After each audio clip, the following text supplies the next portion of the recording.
Assalamualaikum warahmatullahi wabarakatuh. Salam sejahtera untuk kita semua. Alhamdulillah, pada kesempatan kali ini kita semua masih dipertemukan dalam keadaan yang insya Allah sehat semua, dalam diskusi materi pendidikan kewarganegaraan dengan dosen pengampu, yaitu yang saya hormati Ibu Titin Sunaryati, SPDI MPD. Kami dari kelompok 1 yang insya Allah akan membawakan materi mengenai kompetensi dasar pendidikan kewarganegaraan kelas 1 SD, yaitu KD3 dan KD4. Namun sebelumnya izinkan saya untuk memperkenalkan anggota kelompok 1 yang terdiri dari saya sendiri, Siti Robiah, kemudian ada Alfitriani, ada Cici Larasati, dan juga ada Putri Aprinia Gunawan. Nah, untuk mengefektifkan waktu, marilah kita sama-sama simak materi yang pertama yang akan disampaikan oleh Cici Larasati. Kepadanya, saya persilahkan. Terima kasih kepada Ibu Siti Robiah. Pada kompetensi dasar 3.1 yaitu mengenal simbol sila-sila Pancasila dalam lambang negara. Pada indikator 3.1.1, siswa dapat menyebutkan lambang negara Indonesia. Apa sih lambang negara Indonesia itu? Yaitu lambang negara Indonesia Garuda Pancasila. Selanjutnya, pada indikator yang selanjutnya ada 3.1.2, yaitu siswa dapat menyebutkan simbol sila-sila Pancasila yang ada dalam lambang negara atau pada Garuda Pancasila. Apa saja sih simbol yang terdapat pada Garuda Pancasila? Yaitu ada yang pertama ada bintang, ada rantai emas, yang ketiga ada pohon beringin, yang keempat ada kepala banteng, yang kelima ada padi dan kapas. Kompetensi dasar selanjutnya yaitu ada 4.1, menceritakan simbol-simbol sila Pancasila pada lambang Garuda Pancasila. Pada indikatornya yaitu ada 4.1.1, siswa dapat menggambar simbol sila-sila Pancasila. Nah, diusahakan siswa dapat menggambar simbol bintang, simbol rantai emas, simbol pohon beringin, simbol kepala banteng, simbol padi dan kapas. Ya, walaupun tidak mirip banget, tapi ya diusahakan mirip-mirip lah ya. Namanya siswa kelas 1 pasti tidak akan mirip banget sama simbol-simbol yang asli gitu. Indikator selanjutnya yaitu menceritakan simbol sila-sila Pancasila. Yang pertama ada bintang, yaitu ketuhanan yang Maha Esa. Ketuhanan yang Maha Esa yaitu warga negara Indonesia atau masyarakat negara Indonesia semuanya mempercayai adanya Tuhan, menganut agama. Ada agama Islam, agama Kristiani, agama Buddha, agama Hindu, dan agama Konghucu. Yang kedua ada rantai emas, yaitu kemanusiaan yang adil dan beradab. Warga negara Indonesia harus mempunyai adab yang baik, perilaku yang baik, akhlak yang baik, dan bisa memanusiakan manusia. Yang ketiga ada pohon beringin, persatuan Indonesia. Warga negara Indonesia harus bersatu, harus hidup rukun, harus hidup damai, kuat seperti akar pohon beringin. Yang keempat ada kepala banteng, yaitu kerakyatan yang dipimpin oleh hikmat kebijaksanaan dalam permusyawaratan perwakilan. Kerakyatan yang dipimpin rakyat, dipimpin oleh wakil rakyat, untuk wakil rakyat mendengar aspirasi rakyat atau keluhan rakyat dengan cara bermusyawarah atau dengan demokrasi. Yang kelima ada padi dan kapas, keadilan sosial bagi seluruh rakyat Indonesia. Mau rakyat yang kaya, mau rakyat yang miskin, mau pejabat, mau petani, mau pedagang, mau jenderal, semuanya harus mendapat keadilan sosial. Keadilan sosial karena semuanya berhak hidup adil dan hidup dengan makmur. Demikian. Kembali kepada moderator. Terima kasih.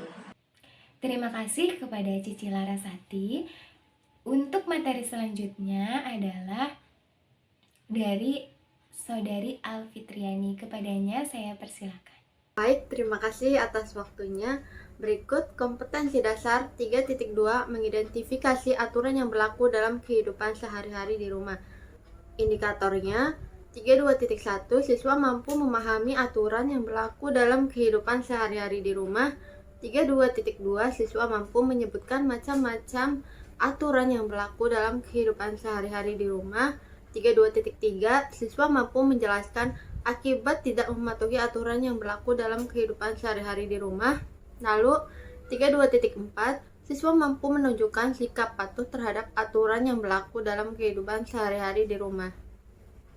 Kemudian 4.2 kompetensi dasar menceritakan kegiatan sesuai dengan aturan yang berlaku dalam kehidupan sehari-hari di rumah.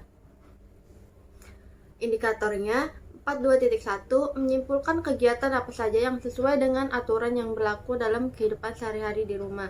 42.2 menceritakan kegiatan yang sesuai dengan yang berlaku dalam kehidupan sehari-hari di rumah. 42.3 mempraktikkan kegiatan yang sesuai dengan aturan yang berlaku dalam kehidupan sehari-hari di rumah. Apa sih itu aturan yang berlaku dalam kehidupan sehari-hari di rumah?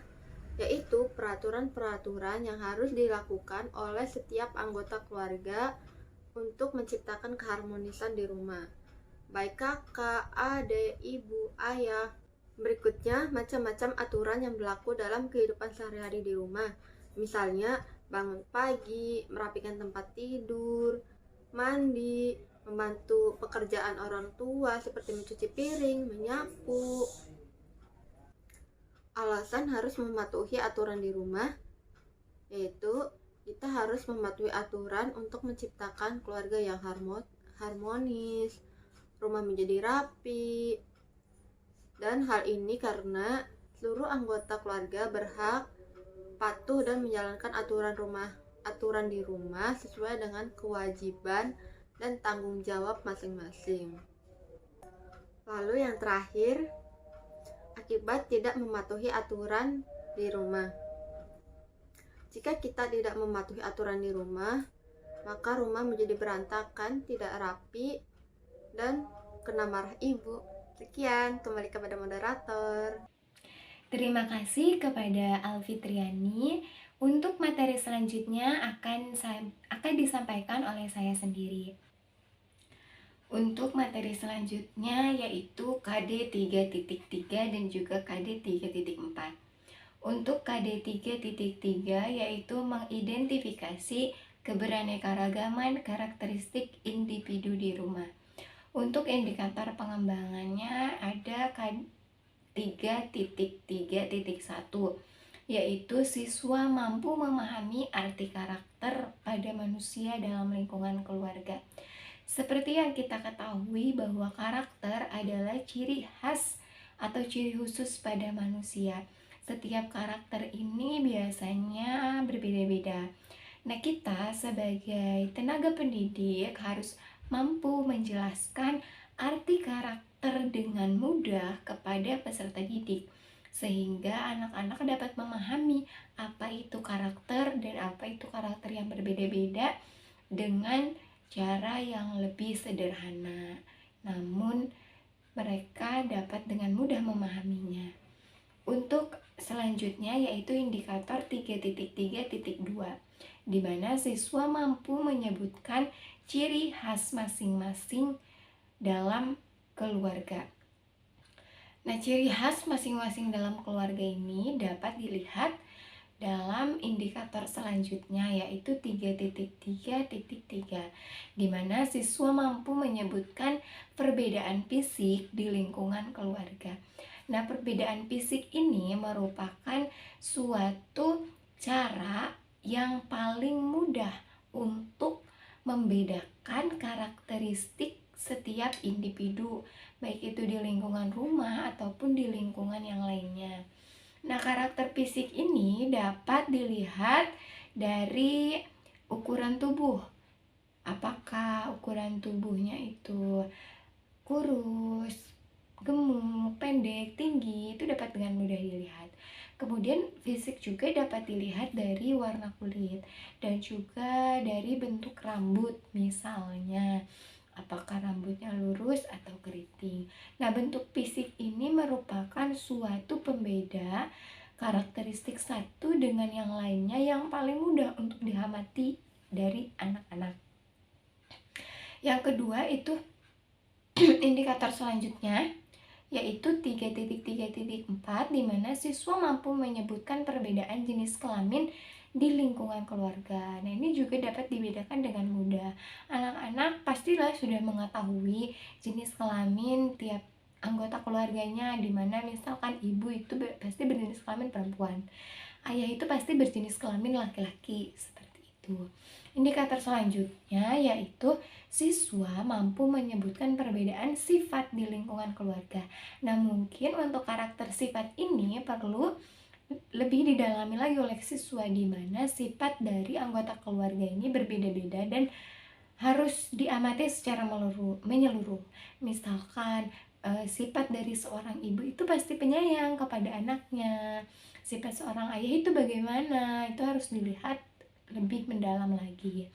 Kemudian indikator selanjutnya, siswa mampu memahami tentang menghargai individu dengan keanekaragaman di lingkungan keluarga.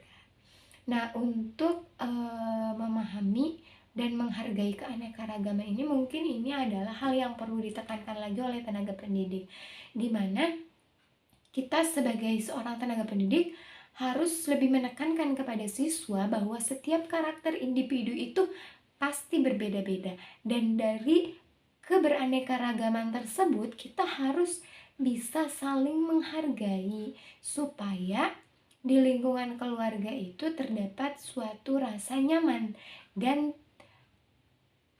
saling menghargai di antara sesama itu sangat indah, seperti itu. Untuk indikator selanjutnya yaitu 3.3.8, di mana siswa mampu memahami bahwa menghargai perbedaan merupakan pengamalan Pancasila sila kedua. Seperti yang kita ketahui bahwa Pancasila kedua yang berbunyi kemanusiaan yang adil dan beradab. Nah, saling menghargai itu merupakan suatu sikap yang sangat baik, dan juga dalam Pancasila sila kedua juga tertera bahwa kita sebagai seorang manusia itu harus adil terhadap semua dan saling menghargai. Untuk indikator selanjutnya yaitu 4.3, menceritakan pengalaman kebersamaan dalam keberaneka-ragaman kehidupan individu di rumah.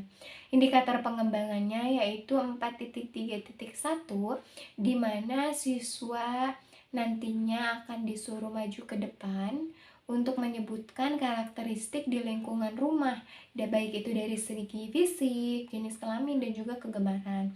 Nah, nanti siswa itu disuruh maju ke depan satu persatu seperti presentasi anggota keluarganya itu ada siapa saja dan bagaimana karakteristik fisiknya gitu, karakteristik kegemarannya, seperti itu. Mungkin itu yang dapat saya sampaikan. Terima kasih sebelumnya. Untuk materi selanjutnya akan disampaikan oleh Putri Aprinia Gunawan. Kepadanya saya persilakan. Assalamualaikum warahmatullahi wabarakatuh. Baik, di sini saya akan menjelaskan kompetensi dasar 3.4, yaitu mengidentifikasi bentuk kerjasama dalam keberagaman di rumah. Dan 4.4 yaitu menciptakan pengalaman kerjasama dalam keberagaman di rumah. Adapun indikator yang pertama yaitu 3.4.1, memahami arti atau makna dari kerjasama. Apa sih yang dimaksud dengan kerjasama? Kerjasama merupakan suatu pekerjaan yang dilakukan secara bersama-sama, bisa 2 orang maupun lebih. Nah, kerjasama juga bisa dilakukan di sekolah, di rumah, maupun di lingkungan sekitar. Contohnya, jika di sekolah itu piket bersama, nah jika di rumah yaitu membersihkan halaman rumah, dan masih banyak sebagainya. Indikator yang kedua yaitu 3.4.2, yaitu mengetahui manfaat dari kerjasama dan dampak negatif jika kita tidak melakukan kerjasama. Mengapa sih kita harus bekerja sama, dan apakah kita tidak bekerja sama akan memiliki dampak negatif? Nah, di sini saya akan membahas manfaatnya terlebih dahulu. Yang pertama, pekerjaan akan terasa lebih cepat dan ringan. Contohnya saja, jika kita membersihkan rumah sendirian, maka kita akan terasa berat dan akan terasa lebih lama. Jika kita melakukannya secara bersama-sama dengan anggota keluarga kita, akan terasa lebih ringan karena pekerjaannya bisa dibagi-bagi kepada anggota keluarga kita. Nah, sedangkan yang kedua, menjalin hubungan dan komunikasi yang baik. Nah, dengan bekerja sama, kita akan sering berkomunikasi dengan anggota keluarga dan juga akan merasakan sikap yang saling peduli dan perhatian, dan masih banyak sebagainya. Yang ketiga yaitu menjalin sikap tolong-menolong, bertanggung jawab, disiplin. Nah, dimulai dari sekarang kita harus menanamkan sikap tanggung jawab terhadap tugas kita, disiplin terhadap tugas kita dan waktu, dan juga menanamkan sikap tolong-menolong kepada siapapun itu. Nah, sedangkan dampak negatif jika kita tidak melakukan kerjasama, yang pertama yaitu pekerjaan akan terasa lebih berat dan memiliki waktu yang lama. Nah, seperti tadi, jika kita mengerjakan pekerjaan rumah sendiri, maka kita akan merasakan pekerjaan itu lebih lama dilakukan dan lebih berat. Nah, yang kedua, tidak adanya hubungan dan komunikasi yang baik antara sesama anggota keluarga. Nah, jika kita tidak bekerja sama, maka akan jarang bertemu dengan sesama anggota keluarga dan jarang berkomunikasi. Itu yang akan menimbulkan komunikasi dan hubungan yang buruk sesama anggota keluarga. Indikator yang selanjutnya yaitu 3.4.3, memahami bahwa kegiatan kerjasama merupakan bentuk dari pengamalan Pancasila. Apa sih hubungan Pancasila dan kegiatan kerjasama? Nah, kegiatan kerjasama ini merupakan salah satu pengamalan dari sila ketiga Pancasila, yaitu yang berbunyi Persatuan Indonesia. Mengapa bisa demikian? Karena dengan kerjasama nantinya kita akan mempunyai hubungan dan komunikasi yang baik, baik itu sesama anggota keluarga, teman, dan masyarakat. Dengan begitu, akan mempererat tali persatuan dan persaudaraan kita sebagai warga negara Indonesia maupun sebagai sesama keluarga. Indikator yang selanjutnya yaitu 3.4.4, menyebutkan contoh kegiatan di rumah yang merupakan bentuk kerjasama. Nah, bentuk kerjasama di rumah itu ada apa aja sih? Yang pertama ada membersihkan halaman rumah, ada membantu memasak di dapur, ada membersihkan rumah, dan masih banyak sebagainya. Nah, pada gambar tersebut merupakan bentuk kegiatan kerjasama membersihkan rumah. Ada ayah sedang mengelap jendela, ada ibu sedang menyapu lantai, ada adik sedang mengambil sampah, ada kakak yang sedang membersihkan debu dengan kemonceng. Nah, dengan begitu, dengan mereka berbagi tugas, mereka akan merasa senang, bahagia, dan terjalin canda tawa di antara sesama anggota keluarga, dan akhirnya pekerjaan tersebut tidak terasa berat, justru terasa lebih ringan. Indikator selanjutnya yaitu 3.4.5, menjodohkan gambar kegiatan kerjasama dengan nama kegiatannya. Nah, coba dilihat gambar yang pertama itu ada ibu, ada kakak dan juga ada adik sedang di dapur. Kira-kira nama kegiatannya apa ya? Ya, betul sekali, yaitu memasak bersama ibu di dapur. Lihat lagi gambar yang kedua, yaitu ada kakak dan adik sedang di halaman rumah tuh. Ada yang sedang menyapu dan ada yang sedang menyiram tanaman. Nah, kira-kira nama kegiatannya apa ya? Betul, yaitu membersihkan halaman rumah. Gambar yang ketiga ada kakak dan beradik sedang memegang buku. Kira-kira buku apa ya? Oh, ternyata mereka sedang menyelesaikan teka-teki silang secara bersama. Nah, gambar yang terakhir ada kakak dan adik. Ada adik sedang bermain ayunan dan kakaknya yang menjaga adiknya.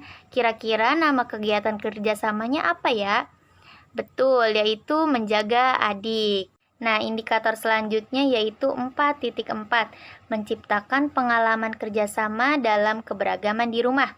Nah, lihat, banyak sekali gambar-gambar bentuk kerjasama yang sudah tadi Ibu jelaskan. Nah, tugas kalian adalah melakukan salah satu bentuk kerjasama tersebut di rumah bersama dengan anggota keluarga kalian. Bisa menyapu halaman, bisa membersihkan rumah, atau menjaga adik. Terserah, yang penting kalian melakukan salah satu kegiatan pekerjaan tersebut. Indikator selanjutnya yaitu 4.4.1. Siswa mampu menceritakan pengalamannya mengenai kerjasama dalam keberagaman keluarga.